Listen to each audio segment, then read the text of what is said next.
Hello and welcome to Material Girls, a pop culture podcast that uses critical theory to understand the zeitgeist. I'm Marcelle Cosman. I'm Hannah McGregor, and today we are delighted to welcome longtime friend of the pod, Marshall Watson, onto the show as our very special guest. Marshall Watson, pronouns he, him, is a tall homosexual who may or may not have a PhD. He is also the communications officer for the BC Association of Aboriginal Friendship Centres. Marshall lives in Vancouver with his partner and their terrible cat child record. He thinks everyone should play Dungeons and Dragons. And he's right. Welcome, Marshall. Hi. Hello, everyone. Hi, Marshall. Thank you for having me. It's so nice to be here. Oh, we are so glad to have you. Marshall, this topic was entirely your idea. You pitched this to us. Actually, you pitched it directly to me at Hannah McGregor's 40th birthday. Marshall, can you just tell the listeners a little bit about what you find so interesting about the Golden Girls, why you thought this would make a good topic for this podcast that we do? I love so much about it. I love that it is not about them and their roles within the family as like wives or mothers or sisters or daughters.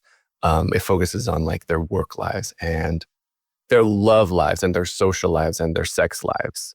It felt very different. I watched it when I was young, and I could tell there was something different about this show. And I also really like how it put social issues at like the heart of a lot of its stories at a time when that kind of felt necessary in like the late 80s and early 90s, like welfare, STIs, assisted suicide, homelessness, gay and lesbian relationships, right? Like I've talked to friends a lot of times about like whether or not the show is about the characters or about like values. And I think that's a big part about why it was so popular with certain communities. You mean the gays, right? The gay communities. Yeah, it was incredibly popular with the gay communities. There's stories about like how gay bars like across the US would like turn off the music and put the Golden Girls on the TV and everyone would watch it. And then after the show was done, they'd turn the music back on. They would have like Golden Girls nights at the gay bars, and the gays would stop dancing and watch this show. Oh my God, that's incredible. I mean, I immediately am like, oh, is there something going on here about like it's possible to slip radical politics into a show in this era because it's about older women. And so everybody assumes that it's going to be, you know, decorous and politically staid. But I don't want to get ahead. It is safe to say that your suspicions have some basis in fact. But let's find out. Let's talk about it. Okay. Our first segment, as always, is Why This? Why Now?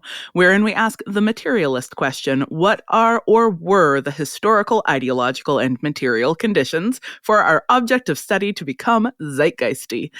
Now, I have to confess, I am not a Golden Girls aficionado. I didn't grow up watching the show, so I kind of only know it through its cultural context. You know, I feel like I kind of have seen enough clips to have a sense of who the main characters are. And I think Marshall's made me watch that scene where one of them confronts her doctor at a restaurant because he gaslit her. So I've seen a little bit, but I'm not particularly familiar. So it's my turn to be the listener representative of, I haven't watched this, so tell me why it's cool. Well, don't worry, Hannah. Marshall and I will hold your hand. Television absolutely raised me, which means that I've seen every single syndicated episode of The Golden Girls. If the rerun aired during the summer between 1991 and 96, I watched it. Marshall, what about you? I feel like I've watched every episode at least 3 times, some of them well into double digits. I've got my favorites. I feel like there's 2 phases of my relationship with the Golden Girls. The first phase was like 1989 to 95 or so when I was really young. I had a single mom who worked a lot. I spent a lot of time at my grandma's house. She lived very close to my elementary school. I would stay over there a lot. I'd go out after school and she would let me watch TV. I could watch whatever I wanted. I wanted to watch Golden Girls. So we would sit at her kitchen table, like they would sit at their kitchen table, and we would like eat pie, or she would be cooking, and we would watch this show And it was like, it's some of my fondest memories are just being at her house, sitting with an old lady, watching these other old ladies who were delightful. And then the other phase was like 2005 to present. After I moved back from living in New York, and I sort of like settled. I had my own apartment. I didn't have a TV, but I got all the seasons on DVD. It became like the comfort thing that I would, like, I just had my iMac. I didn't have a TV or anything, but like if I needed to stay in or I had it on the background, I was painting, or like I remember friends going through breakups and they would just come over and we would eat ice cream and watch the Golden Girls for like 2 days straight. Mm-hmm. And it's still that thing for me. That sounds so soothing. Yeah. Okay, for folks who aren't familiar with the show, like me, could you describe the show? What is it about and who's in it? Marshall, you go right ahead. Okay, I got this one. The show focuses on 4 older women in their golden years sharing a house in Miami, Florida. They are Blanche Devereaux, played by Rue McClanahan. Blanche is confident, flirty. She's a Southern belle known for her charm and her vanity and her beauty, as well as her romantic and sexual escapades. She gets the most action, and you know about it. Good. Dorothy Zbornak, played by the delightful Bea Arthur, is intelligent, sarcastic, wise, very no nonsense most of the time. She has her moments. She has a dry wit. She's often the voice of reason. She wears the worst dresses. Sophia Petrillo, played by Estelle Getty, is Dorothy's elderly mother, known and loved for her sharp tongue, her honesty, her superb one-liners, her stories about growing up in Sicily, which are sometimes truthful and often hilariously not. She's a little chaos goblin. She's like the mischievous, rebellious one. And then there's Rose, sweet, sweet Rose Nylund, played by Betty White, the sweet, naive, beautifully slow one who tells absurd, long-winded stories about her tiny, quirky, just batshit Scandinavian hometown of St. Olaf, Minnesota, that drive all the other girls crazy. Often a lot of those were improvised, which I didn't realize at first, but no way. You can see the other women like breaking at Betty White's improv, but also like laughing at the absurdity of St. Olaf at the same time. Okay, I would like to know which of the 4 both of you identify the most strongly with. I assume you've got one that you're like, it me. Dorothy. Yeah. I'm a Dorothy. My old best friend when I was growing up in Edmonton, Buffy, once made me a t-shirt that just said, Bea Arthur in big block letters. I wear it to the roost all the time when we went dancing. I wasn't always a prude, if you can believe it. In my younger years, I was absolutely a Blanche, like for sure. Mm-hmm. But I've become very Bea Arthur, especially as I've become a mom. I've really entered my Bea Arthur years. Hey, everybody. Welcome to a podcast hosted by 3 Dorothy Zbornaks. Yeah. We don't take no shit. This is a no-nonsense podcast, and you're gonna like it. Okay. How did they come to all be living together? Blanche. They're living in Blanche's house in Miami, and Blanche was initially looking for roommates. And they were the roommates, and they all stayed and became friends. It's a spacious one-level home in Miami with a lanai out back and a floor plan that makes absolutely no sense at all. They hang out in the living room. That's where the action happens. And they go to the kitchen for like eating cheesecake and their heartfelt talks. That's where they like go through it and talk to each other and support each other and deal with the conflict of the episode and what's going on. Fun fact, Estelle Getty, who played Sophia, was actually the youngest of all 4 actors. Wild.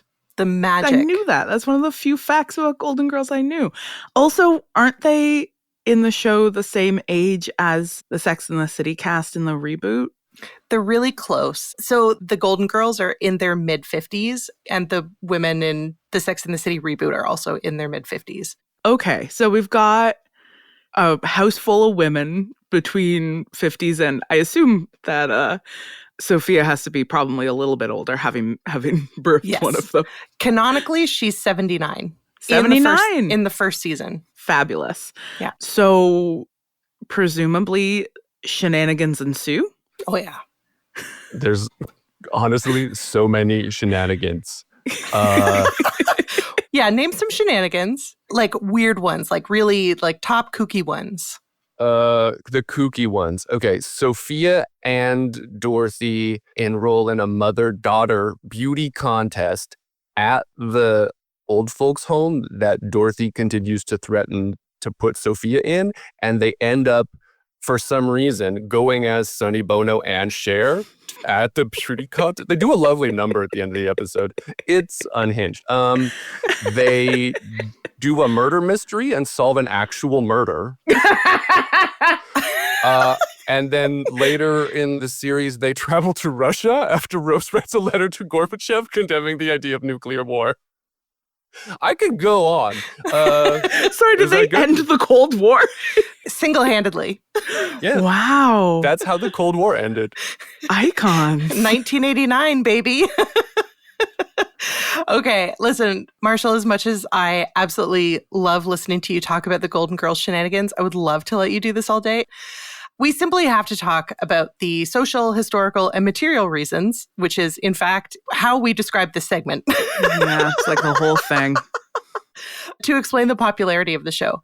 So, the Golden Girls aired from 1985 to 1992 on prime time network television.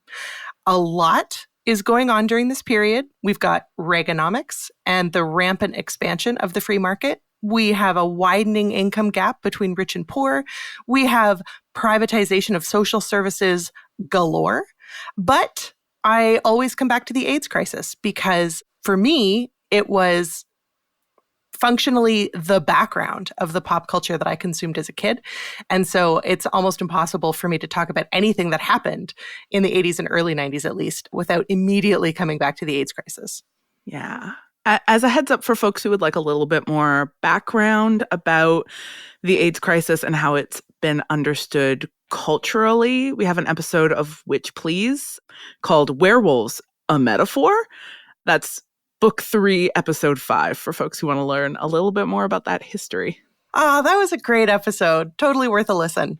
Tell me, what do you remember from that episode about HIV and AIDS? Oh my God, so many things, for sure. One of the top things about me is that I remember acronyms. So I know, for example, that AIDS stands for Acquired Immunodeficiency Syndrome, which means it is a collection of symptoms, not a disease in and of itself. Mm-hmm. The collection of symptoms that we call AIDS is caused by HIV, the human immunodeficiency virus.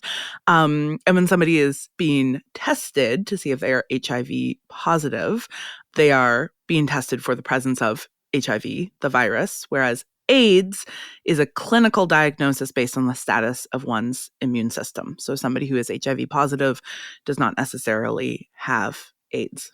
That's right. Oh, beautiful recall, Hannah. Beautiful. Thank you so much. Okay. As always, it's important to point out that what we know about HIV and AIDS today in 2024, almost 2025, is worlds beyond what we knew in the 1980s and 90s. Developments in treatments and prevention especially mean that an HIV diagnosis today is completely different from the context of an HIV diagnosis in the 1980s and 90s. Marshall, would you be willing to share some stats with us to help contextualize the AIDS crisis of the 80s and 90s for us? Yes. So I have worked with HIV organizations when I was younger in Edmonton. I have friends who write and do community work around this. So I've been having these conversations for a while. Some of the information I grabbed was from a book written by my friend, Ted Kerr, and Alex Uhas about the cultural production of AIDS and AIDS-related knowledge. Oh, so helpful. We are having this conversation now. That is such a great book title. It's a really good book also. I also rewatched some videos from the ACT UP Oral History Project, which is amazing and everyone should go check it out. So in 1981, the CDC described a rare form of pneumonia in some young men in LA. These were the first cases in the US. And then through 1981 through 1990, over 100,000 people in the US died of AIDS. By 1990, an estimated 8 to 10 million people were living with HIV/AIDS worldwide, according to the World Health Organization. During this time, HIV/AIDS disproportionately affected marginalized groups, including the LGBTQ community, intravenous drug users, and sex workers. Remember recently how we needed the government to step in when the COVID pandemic first happened and there were no vaccines and we didn't know how it spread, or we didn't know how to keep ourselves safe, and we didn't know how bad things were going to get and no idea. We didn't know what was going on. And remember how like a main reason the government stepped in is because of how widespread it was and how it wasn't being positioned as like just a thing that happens to gay people? Yes. So even in the late 80s and early 90s, activists who were sharing knowledge about HIV/AIDS at the community level weren't sure that testing was effective. Like they just didn't know. And they also weren't sure that it wasn't just like a path to state surveillance rather than treatment. Totally. Yeah. Right? And like in the mid 80s, the medical staff and those that were affected, like queer communities and Black health collectives, were taking action and they were doing things, but their work was like almost completely in isolation because coordinated efforts were being blocked and stymied by like a government that didn't care and a public who didn't know anything and was getting misinformation and also didn't really care, right? And so this misinformation and fear of contagion led to panic and discrimination and stigma, which delayed any sort of effective public health response and just fueled more prejudice. So like when more recently, we can say with the COVID pandemic, like vaccines were being worked on almost immediately. Back then, the first antiretroviral drugs didn't show up until like the mid 90s, like over a decade and a half after the first cases showed up.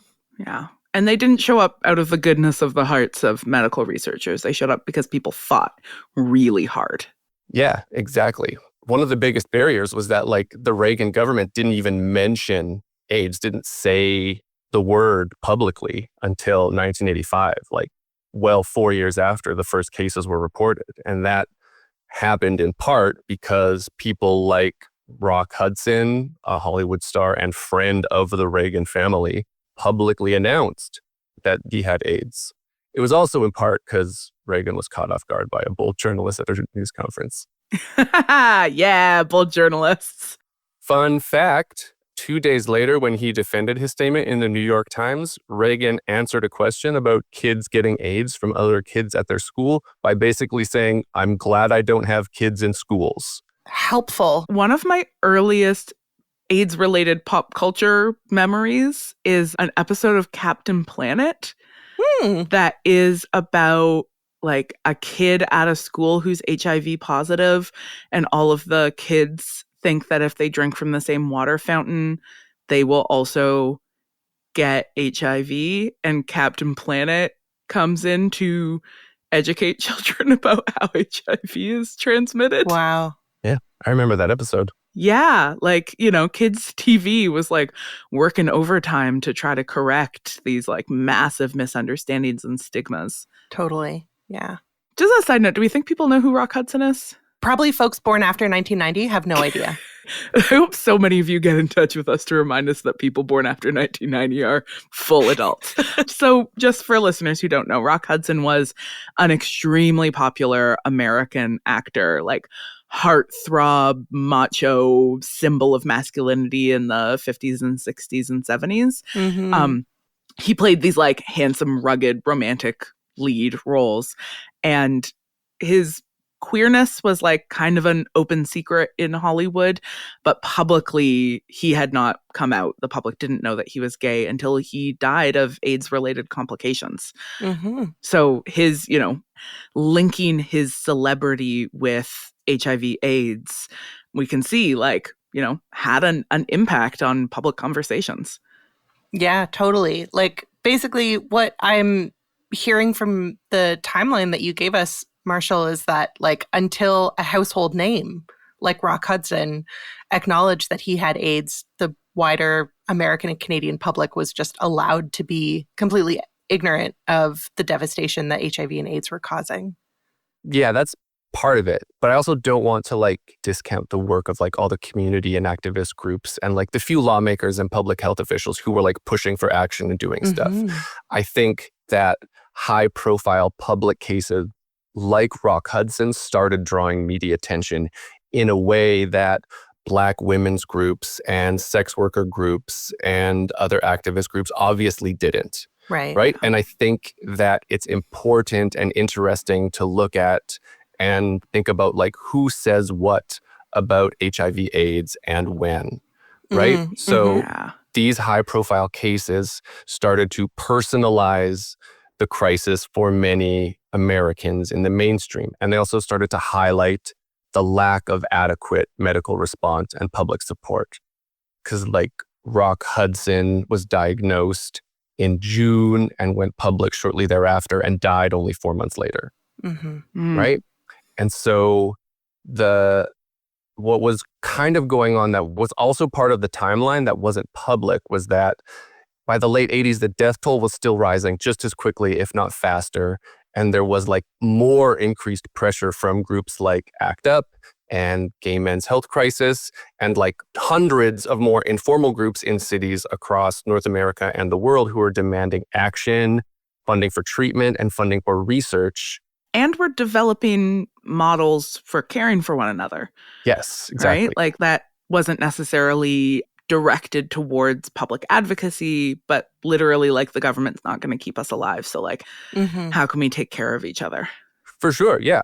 Spoiler alert for something later on, but like lesbians showed up in force for like the gay male community when their families wouldn't and when their partners were dying and turned their apartments into like hospices and hospitals if they couldn't afford them.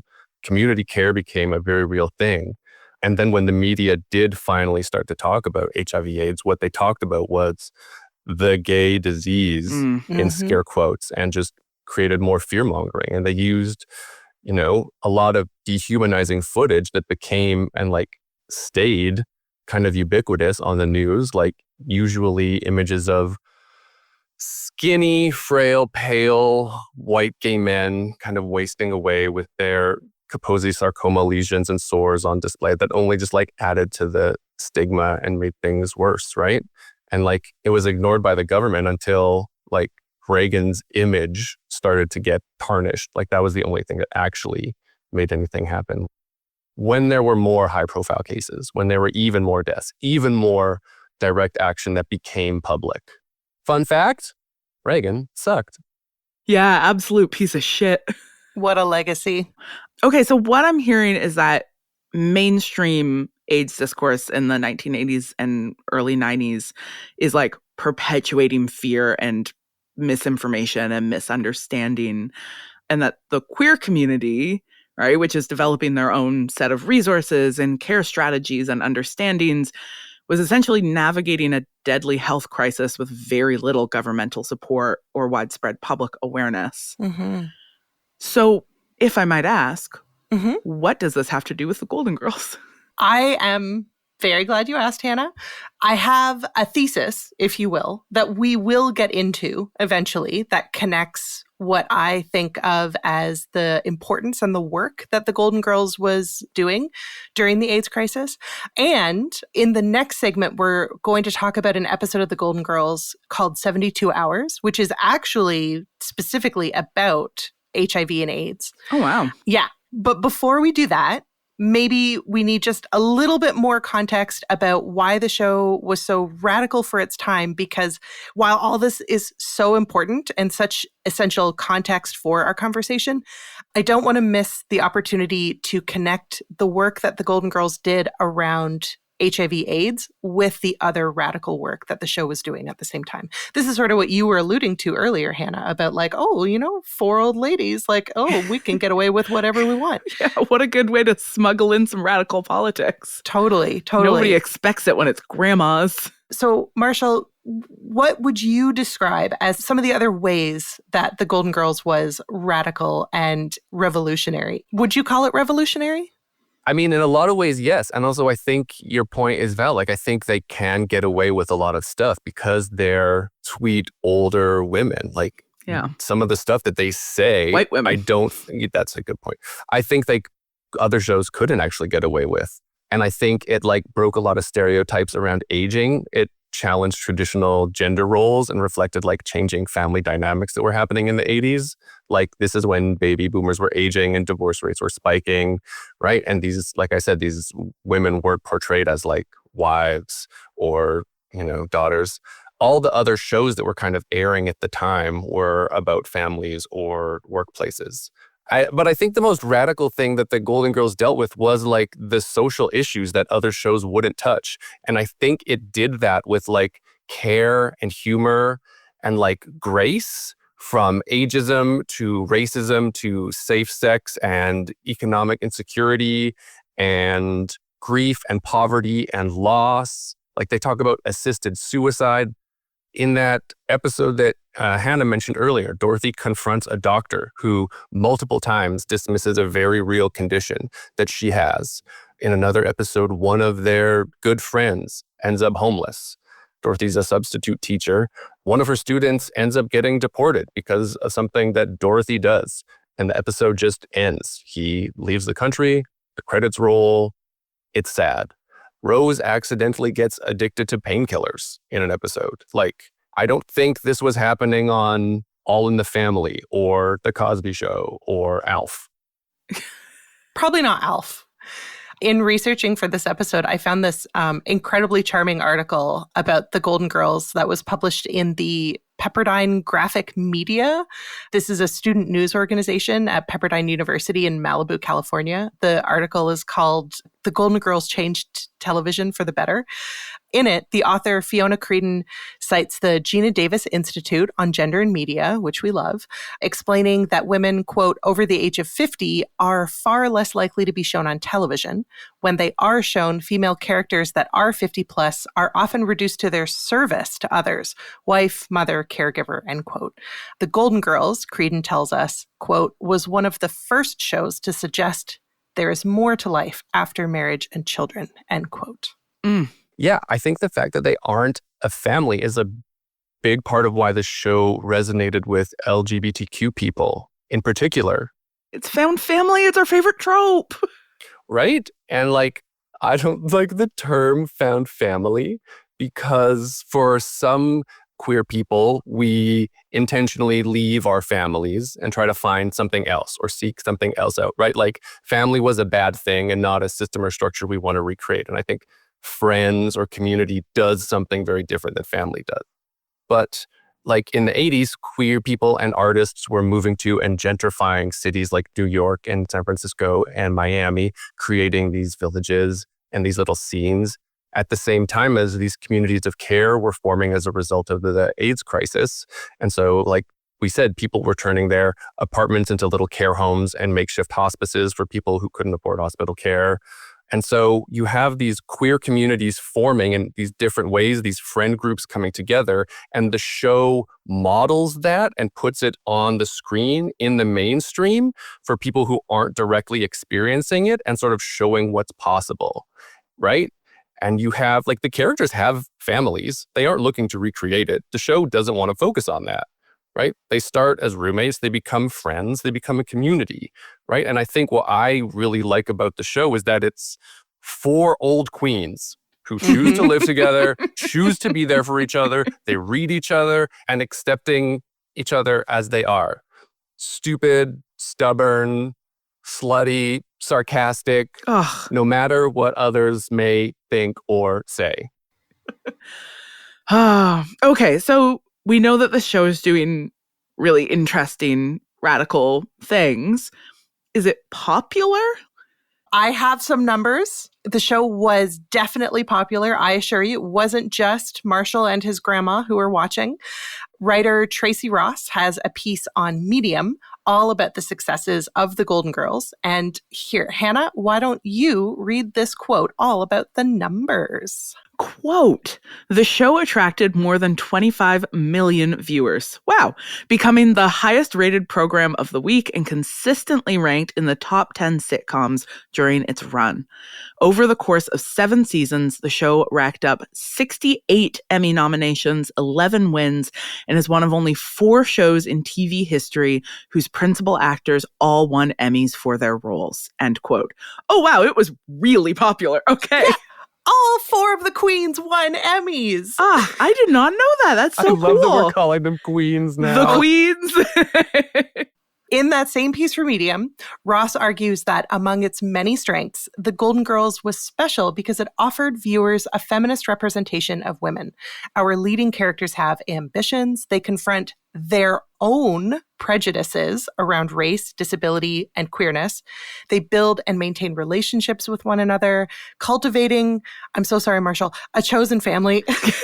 I'll rephrase.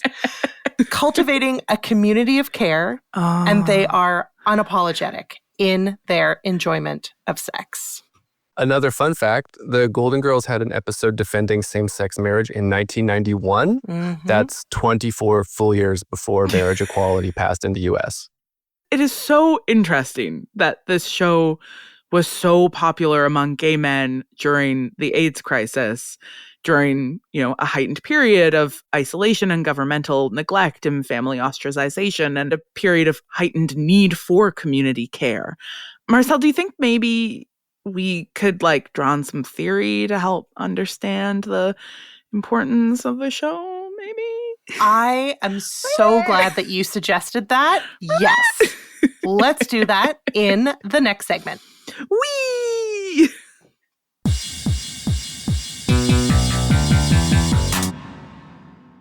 Marshall, we call this segment The Theory We Need. I love that. This is where Marcelle's going to introduce a theory to help us make sense of the material conditions of the Golden Girls' popularity. Are you ready? Yes. This week, everybody, listen, buckle up. We're going to talk about sex positivity. Yay! Whee! This is a term that may sound self-explanatory, but let's get into the nuts and bolts to make sure that we're all on the same page. For this section, I am drawing on an article by Dr. April A. Alexander, an associate professor in the Department of Public Health Sciences at UNC Charlotte. Hannah, could you please get us started with this first quotation from Alexander's article? Quote, although there is no widely accepted definition, sex positivity has been described as when individuals or groups emphasize openness, non-judgmental attitudes, freedom, and liberation from sex-negative attitudes and paradigms. Sex positivity also moves beyond monogamous, procreation-focused sex and emphasizes the exploration of sexual desire as normative and creative. End quote. Wonderful. Thank you. Alexander, herself a Black woman academic, goes into detail about the ways that sex positivity should align with an intersectional framework, but notes that this often doesn't happen in practice. So, Marshall, could I ask you to read the next quotation, please? Quote, despite sex positivity's growing movement and a definition that should incorporate intersectionality, marginalized individuals have largely been excluded in discussions of sex-positive frameworks, since much of this social science literature has historically been conducted by and evaluating Western-educated, industrialized, rich, and democratic populations. End quote. Thank you. Alexander helpfully clarifies that, quote, a true sex-positive approach should incorporate a view of sexuality that celebrates diverse sexual expressions, practices, and identities, end quote, including, but not limited to, polyamory, kink, sex work, and, quote, the experiences of marginalized communities, including people of color, people with disabilities, and asexual people. Ultimately, sex positivity should center the experiences, i.e. recognizing one's position of power and privilege and shifting to anti-oppressive tactics, of marginalized communities and normalize the range of fluid sexual experiences, end quote. So now that we're all on the same page about what sex positivity is, what it should be, what it must be, let's get back to our regularly scheduled program. Okay. So you've both noted that the 4 main characters in the Golden Girls are having sex. They've got active sex lives. And more generally, that's considered to be one of the show's revolutionary contributions to popular culture. Marshall, as our guest expert on the show, what do you think was so revolutionary about the Golden Girls' treatment of sex? I mean, the obvious thing is that it centered talking about sexual health and dating among older adults, right? The girls openly discussed who they did and what they did often, regularly, right? And also, the older women desired intimacy, right? That was important. They talked about STIs. They went shopping for condoms. They talked about the varying quality of sexual experiences they had. They talked about the complexities of maintaining intimacy, especially later in life. They challenged a lot of double standards. And it wasn't just that they dated a lot of men. They dated an incredibly diverse cast of men. Rose dates a person of short stature and a married man. Blanche dates a blind man and a man in a wheelchair. And all are presented as desirable as much as the 5 million other men that Blanche dates over the series. Just so interesting to position, like, sex and intimacy as being a thing that older women want. Totally. And then to show their sexual appetites as being wide-ranging and encompassing a lot of forms of desire and a lot of, like, recognizing the desirability of a wide range of people. Like, that's very cool. Yeah.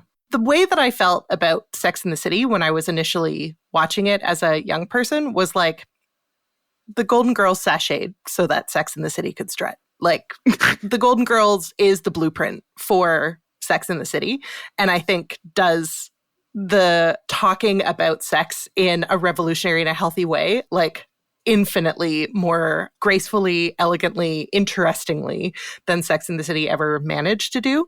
I haven't watched And Just Like That, so maybe now that the women are in their 50s, they do. I couldn't tell you. The point is, all 4 of these Golden Girls date, hook up, get lucky, get laid, etc.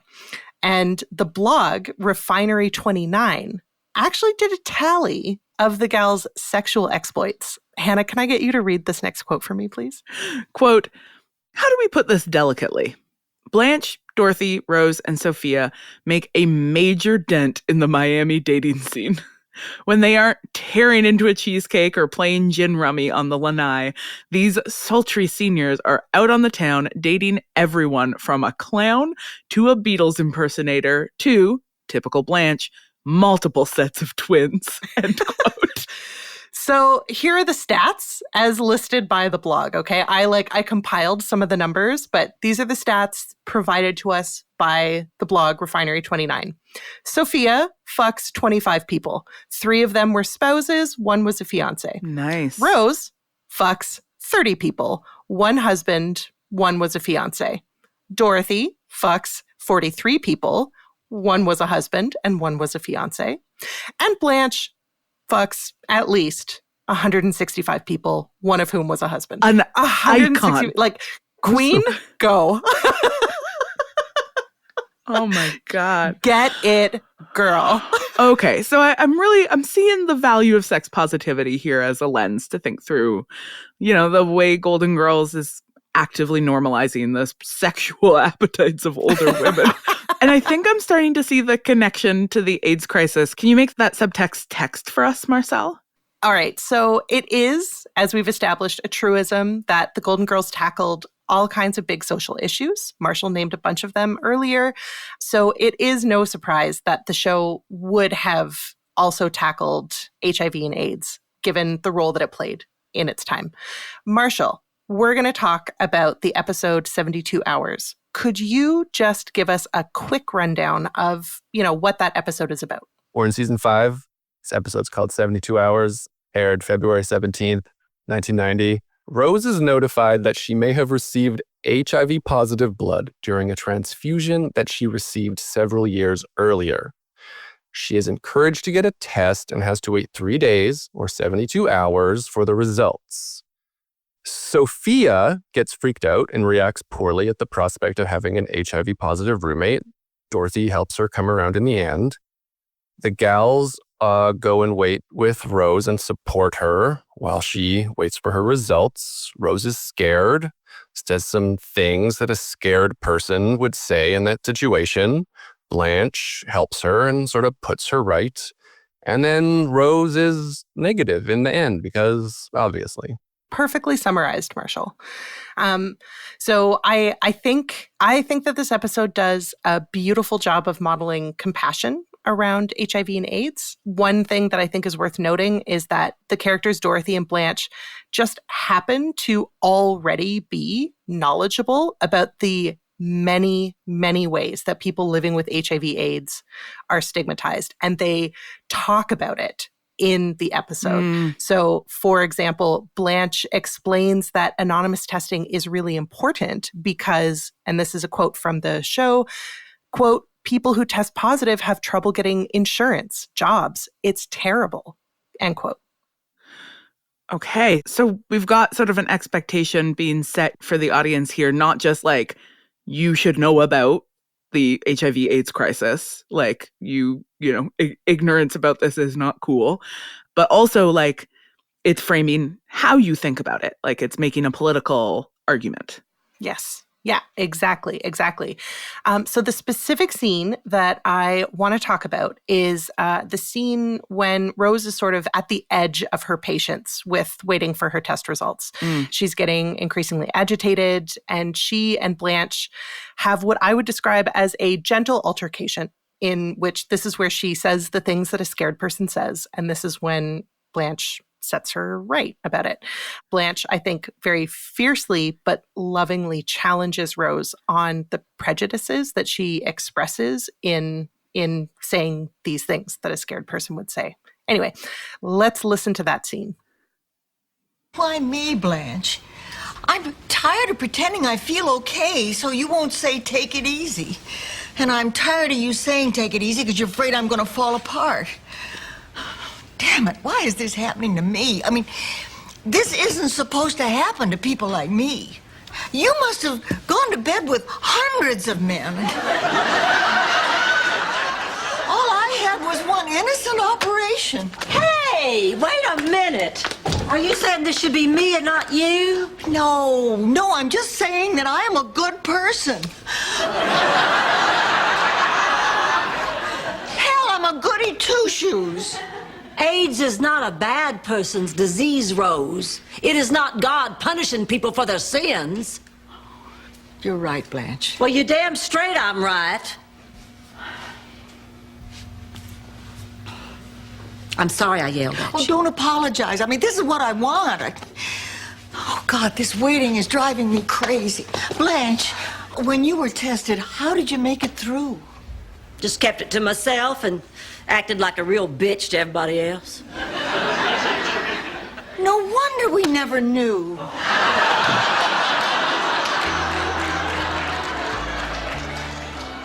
There are a few things going on here in the scene that I love and I want to get into. So yes, Rose is getting tested because of a high-risk blood transfusion.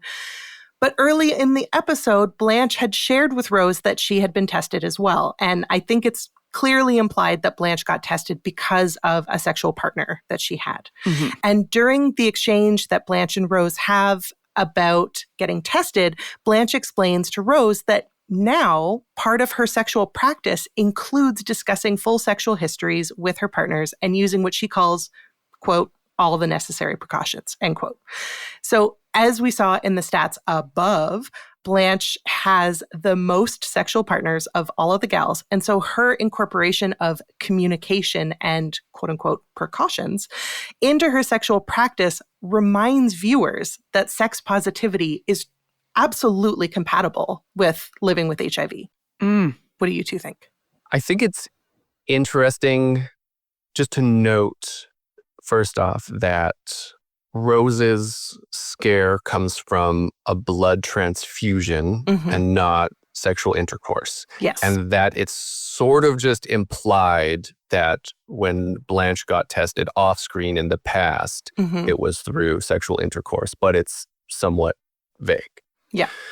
Right? But I think it's also important that Blanche shares that fact and that she knows her status. right? Mm-hmm. She makes sure she knows the sexual history of men that she dates. She uses protection. Like, that is the language that was being used in the pamphlets and flyers that were handed out by community groups at the time. I also think it's important that there's the subplot of Sophia reacting poorly, because and Sophia's the mom, right? The mom, yes. Her reaction names and addresses the stigma and misinformation that was common at the time. Sophia wants Rose to use separate cups. She puts an R on all the cups she wants Rose to use in the house. She admits to going out and using public bathrooms because she doesn't want to use the same facilities as Rose. And when she's confronted later in the episode by the girls, she admits that it's because she's scared. She knows that she can't contract HIV from Rose, but she's acting irrationally because of the fear. In the end, with support and compassion, she gets over it. But I think it's important that the show also goes through those steps and works through it with someone who has those fears, who's scared of those things, who has that reaction, who's like living in that fear and stigma, right? That's the same reason why when Princess Di visited AIDS patients, she always made a point to be seen touching them and hugging them and holding their hands, right? To reduce the fear and stigma, because that was like just as dangerous.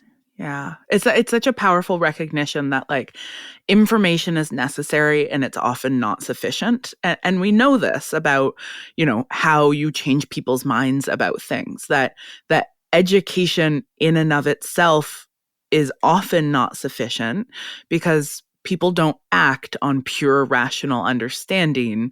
They act on social messaging, storytelling, stigma, fear, things other than like charts and diagrams, alas. And so showing like, we have this information, Sophia knows this information.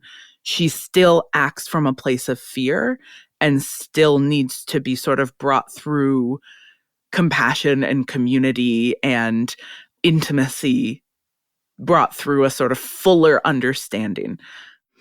And there's so many, I think, great clips that we could have played from this episode. But I think for me, the most important thing about this episode is really this confrontation where Blanche and Rose talk about who should get HIV and who shouldn't, right? Where Blanche says, AIDS is not a bad person's disease. It's not God punishing people for their sins, because this is also challenging the rhetoric at the time that helped to justify the neglect of these communities that were being devastated by HIV and AIDS, right?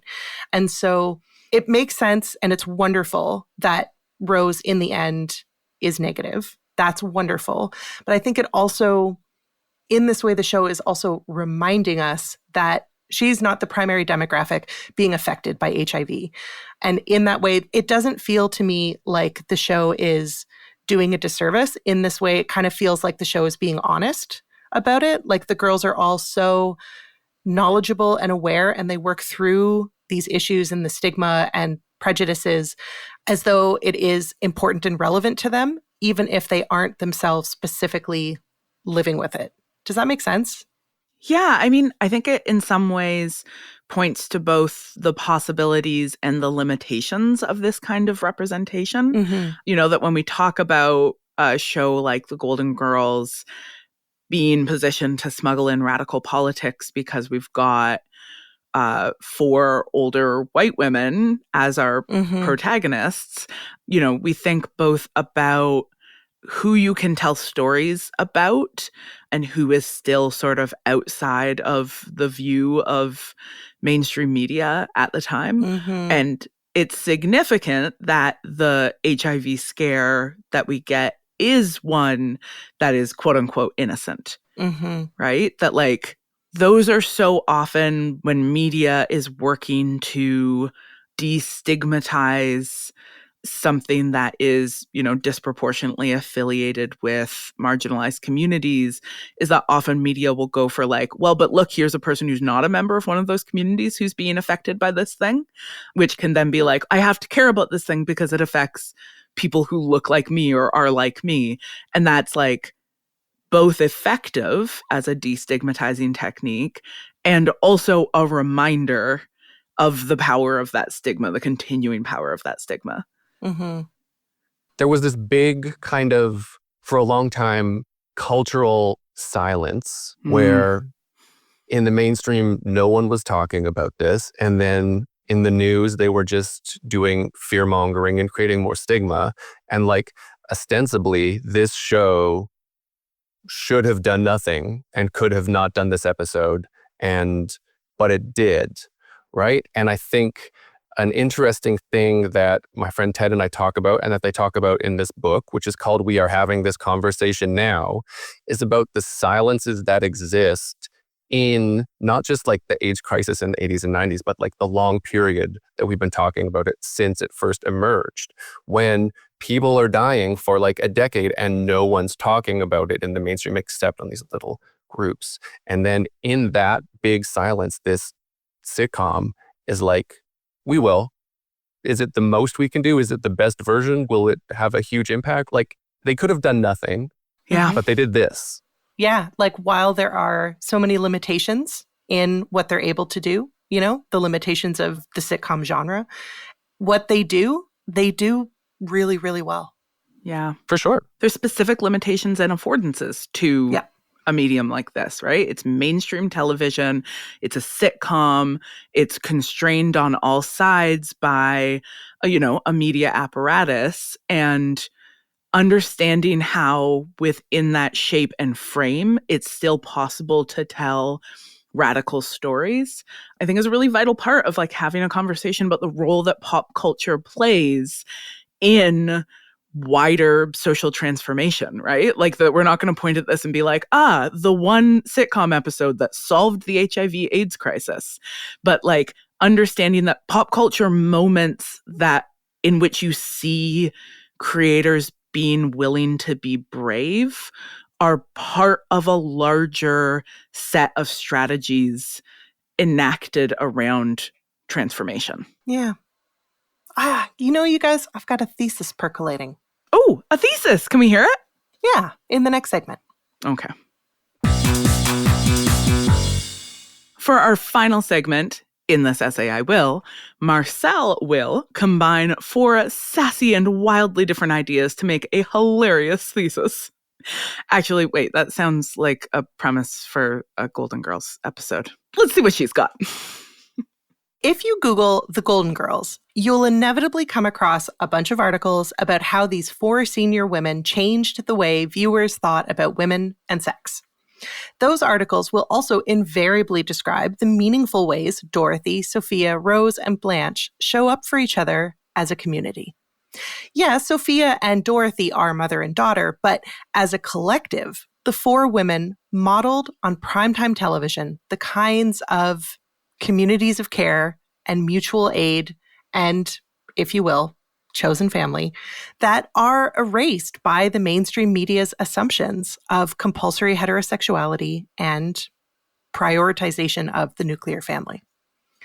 In researching for this episode, I gravitated towards sex positivity because it seemed to me that the Golden Girls offered an alternative to the casual demonization of queer sexual subcultures during and preceding and following the AIDS crisis. For a primetime sitcom to feature elderly ladies enjoying promiscuous sex wasn't just revolutionary for older women. It was an essential message to queer viewers that, you know what? It isn't wrong to have sex. In this essay, I will argue... Yeah. I want to talk about how they're all old and gay. Ooh. Wait, I know that they're old. Are they gay? Not actually, but I think you can read them as queer. Tell me more. You know I love reading things as queer. I've argued with a lot of people about this because it's quite clear that they all sleep with a lot of men. But also, they're all gay because it's a single-sex household and they prioritize their relationships with each other over every other relationship almost all the time. And we don't see what happens in the bedroom most of the time. They say they sleep with men, but... we don't know that the gay sex they're having with those straight men isn't gay. Exactly. Straight passing sex can be very gay. Yeah, and they're also only in their 50s. And we know about the rise of late in life lesbianism. Exactly. Great point. Cheesecake. They eat a lot of it. The gayest cake. Is it? There's been studies. There's been studies. We're actually not going to cite those ones. We usually like to cite our sources. We're not going to cite those studies. But The there are. Dothraki system of knowledge. It is known. Okay, there is actually one other thing that I think the show does specifically for LGBTQ audiences that I do want to talk about that I think is really interesting about older women who may or may not be gay that are dating and sexually active. And that is how it can change your sense of time. Okay. Okay. This is a new thought that I just come up with in the last few days thinking about this. So thank you, all of you. New thought, hot off the presses. Hot off the presses. Okay. More recently than when this show originally aired, people are coming out at younger ages than they used to. In the 80s, more people didn't come out until later in life. It is also a thing, right, that like the AIDS crisis and HIV positive test results forced a lot of people out, right? Yes. It also like stopped time for a lot of people in gay couples. They were scared to have sex. They didn't have sex. Their partners died. And, you know, people who didn't come out until they were older, like weren't sexually active in the way they wanted to be until they were older, right?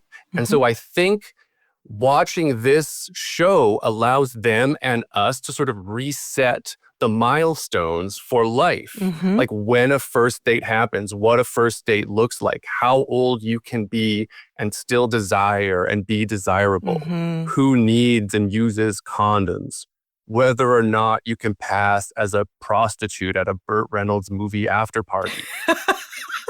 Really important life milestones. Right? We all need to figure out those questions. But like, seriously, being able to redefine those norms gives you so much more freedom, right? And so much more to look forward to. It feels like such a gift. I love that. It's like, what if something happened that meant that in some ways you were starting your life in your 50s? Yeah. What, you know, the show starts, it brings us in at the beginning of a narrative when people are already older, and that creates this sort of different kind of temporality that says your 50s can be the beginning of something. Totally. Like thinking about watching the show with my grandmother, it was shortly after my dad had passed away. I was like 9 when that happened. So I was like 9 or 10. My grandfather, her husband, passed away shortly after. We were both single and ready to mingle and watching this show together. And it was this new relationship for both of us, spending time together one-on-one watching this show. And that's something too. Yeah. Oh no. It's Marshall, that gave me a feeling. Oh. What was your grandma's name? Violet. Oh my God, Violet. That's such a Golden Girls name. Right? She's the reason I turned out gay. Oh, God love her. I told this story / joke at her funeral, which was mostly family that I wasn't out to and a lot of older people that I'd never met. And I said that she was the reason I turned out gay because my 3 main foundational memories of her and the time we spent together were 1, eating pie and watching the Golden Girls together. 2, she had seasons tickets to the Citadel Theater in Edmonton. And I was her date to the theater for like a decade. We would just go to the theater together and watch musicals. And she was a wonderful date. And she was a real Sophia. She had a great energy. We had a lot of fun together. And the third thing was, except the only albums she ever had in her car were ABBA Gold and the soundtrack to The Wizard of Oz. So like Golden Girls, musical theater, ABBA Gold, like that's the homosexual trifecta. She was conducting Right an there. experiment to see if she could create the perfect conditions for a gay grandson. Look at me. And she won. And look at you. Here Look I at am. you. Yeah. Just such a tall homosexual. So tall, so gay. Marshall, thank you so much for sharing this part of your relationship with your grandma, Violet, with us. That's really, really tender, and I'm very grateful. I have a question for you that maybe we can end on. We all know that Hannah might say that they will watch the show, but probably won't. Who, if you could advise any group of people to watch the show, who would you advise to watch the show? I don't think it's a singular group that I can kind of visualize here. I'm going to just list a few check boxes. And if you, listener, can check one of these boxes, I think it's for you. So Perfect. It's the put a finger down challenge. Put a finger down challenge, yeah. Born after 1990. Likes cheesecake. Has a grandma. Knows what a lanai is. Wants to know what a lanai is? That's 5. There you go. Perfect. Perfect. Doesn't matter which side of the lanai spectrum you fall on. The show's for you. I wonder how many people out there only know what a lanai is because of this show. 100%.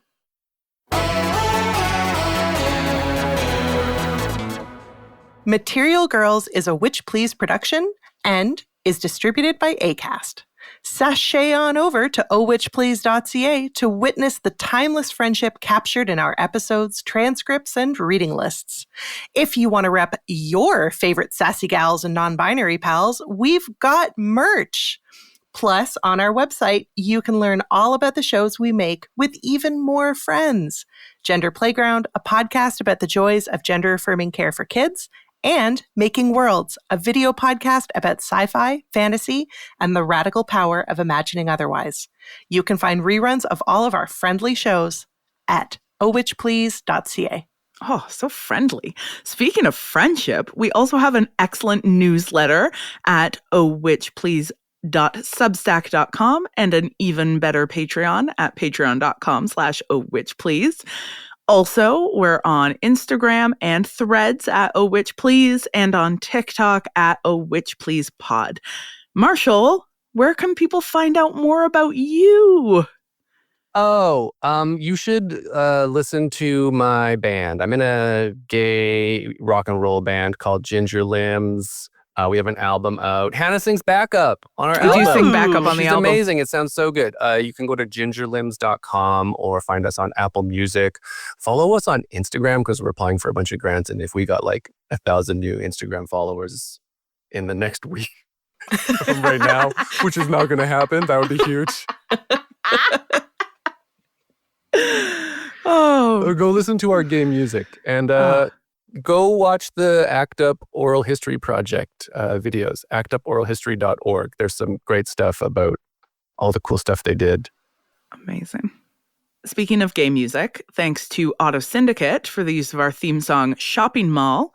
And of course, thanks to the whole Witch Please Productions team, our digital content coordinator, Gabby Iori, our social media manager and marketing designer, Zoe Mix, our sound engineer, Malika Gampankum, and our executive producer, Hannah Rehack, a.k.a. Coach. At the end of every episode, we will thank everyone who has joined our Patreon or boosted their tier to help make our work possible. Patreon support is the way we pay our incredible team. So when we say, thank you for being a friend, we really mean it. You make the show possible. Our enormous gratitude goes out to Mona H., Bridget S., Rolf S., Rachel I., Skipper, Smuler C., could probably say Smuler Crumbles. I don't know if Crumbles is their legal last name, but Smuler, Smuler C. or S. Crumbles. Annie Laurie N., Theo C., Elisa G., and Nicole Z or Z, depending on your, geographical location. Jackie F., Jim B., Andrew C., Lisa, Ariel H., Sarah D., Laura, Kiki, Avi B.D., Anna M., Kurt Albrecht S., and Rebecca. Wow. Thank you for being a friend. Thanks for being a friend, everybody. We'll be back next episode to tackle a whole new piece of pop culture through a new theoretical lens. But until then, later, sexagenators.